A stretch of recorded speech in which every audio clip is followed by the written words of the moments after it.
think that your closest friends, the people who know you the best, would well also understand you the best, right? So why do they not? Why is it that sometimes you share something important and instead of support you get confusion, silence, or even worse, they are offended? I've spent so much time trying to figure out why this happens, because honestly, it sucks. And after some digging, I found out that there are hidden reasons for why we're having misunderstandings even with our closest friends. And the good thing is that as soon as you know them, you can actually change them.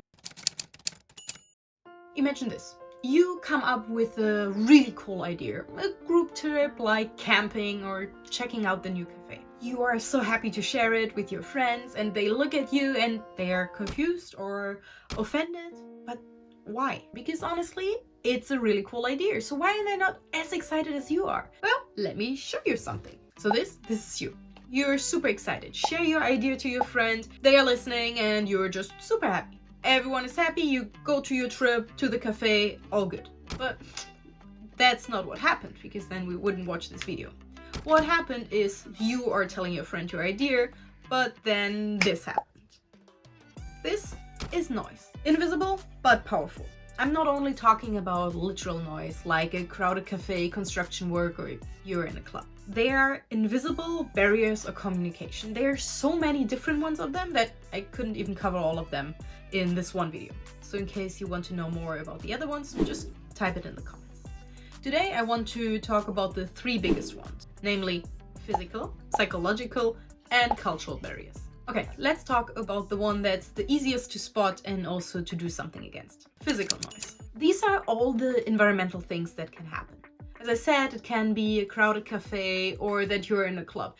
Imagine you're telling your story, but your friends barely hear what you say. Same with the spotty signal on the phone. You maybe tell them really enthusiastic about your idea or this new cafe you just spotted, and they only understand every second word. Of course, they won't be as excited, because how should they be excited about something they barely understand? But it's not only about what they hear or can't hear, it's also a lot of other things. So for example, we show a really cool video and they look and look, but don't laugh when they're supposed to laugh. At the end of the day, we don't really know what's going on, it's kind of awkward, and we just feel misunderstood because they really should appreciate our cute puppy videos. At the end of the day, what happened was that you forgot that you have a privacy screen on your phone and they barely saw something. After all, the message don't land the way they should. So what should you do? Well, make sure that everything is properly set up. Don't talk when it's too loud or too crowded, and check if the connection is well. Let's talk about something trickier. Psychological noise. This happens when someone's mental or emotional state kind of gets in the way of the communication. So, for example, you're proposing this amazing trip, they are not reacting, you're frustrated, but the reason that they are not reacting how you thought they would is not because they are not excited about the trip, but maybe they had a stressful day and mentally just wanted to blow off some steam. There's a whole nother video I made about it and how to handle those situations. But it could also be that they are frustrated because they proposed a trip last month and you didn't react at all. So why should they react now? It even could be something simple like they are hungry or hangry and you proposed it and all they are thinking about grabbing pizza. Because let's face it, no one really listens when you're having an empty stomach. So understanding someone's mental and emotional state is kind of key to see whether or not that could be a barrier of communication in this case.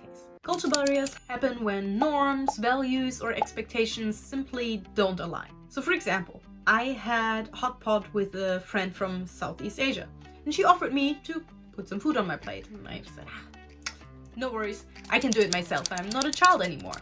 Because I didn't want to put extra effort and work onto her. Well, it was meant well, but I felt how the mood shift. Afterwards we talked about it and turns out that for her and her culture, serving the food is a sign of respect and being nice to someone, and me declining it is kind of rude because I kind of didn't respect her being respectful. But cultural barriers don't only have to happen across continents. It can happen within every friend group, just because the priorities are maybe different ones. So for example, your trip idea could be cool because it's during a long weekend, but it could be that they already plan to spend this time with their family. Therefore, recognizing the differences between priorities, norms, and values is very important to make clear that the communication works. The snowball effect. So the issue is, with those barriers, we don't always realize that this happened. Of course, if they are not reacting to the trip, we kind of feel it, but maybe we are not talking about it. This leads then to us being frustrated, and the next time they are saying something, we might not react.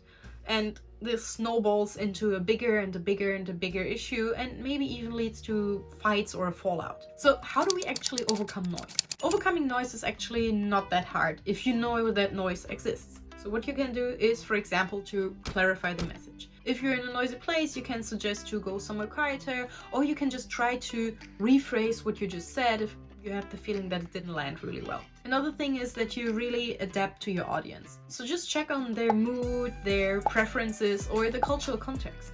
You can always ask something like, hey, does the timing work for you, or would you prefer something else?